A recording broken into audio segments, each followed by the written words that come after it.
What are some of the costs that are associated with carrying an inventory? The first and most obvious one is the actual cost of the inventory, the goods. The second are costs associated with the ordering process. Each order, you have to issue and prepare a purchase order. When the order comes in, you have to receive that order and inspect it on the receiving dock. And then you have the three-way match between the invoice, the purchase order, and the delivery records or the receipt records. Have you talked about this three-way match in other classes? So if you think about any given order, it starts off with an order. The purchase order is kind of the document that keys the order. I want to buy this amount at this price. Sometime in the future, it's delivered, and the receiving department, which doesn't get to see the purchase order, they do this blindly, counts the goods that come in and checks it for quality. That's kind of the delivery records or the receiving records. And they do it blindly because human nature is to be lazy. And if they knew the purchase order, they would just say, oh, it looks like there are 100, we're good. So generally speaking, the receiving department knows what's supposed to come in but doesn't know the quantities.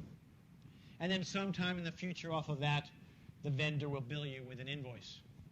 And so the matching process makes sure that you received what you ordered and you pay for what you ordered. And that's the three-way match.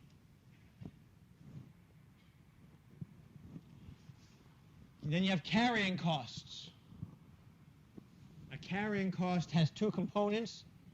It has the real cost of you have to have space, warehouse space, that you're going to store your inventory. So there's the real cost of that space. And then it has an opportunity cost. When you have inventory, you have money tied up in that inventory. When you have money tied up in that inventory, you can't use it to make you money in other ways. So it's the opportunity cost of the investment that you have tied up in your inventory.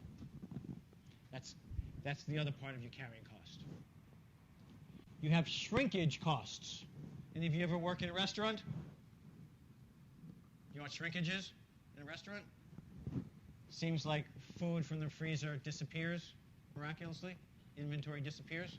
Happens everywhere.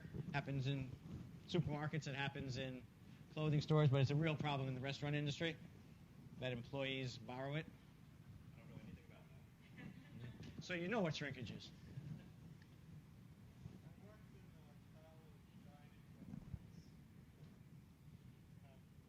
They have that happen too. It's a terrible problem in the restaurant industry.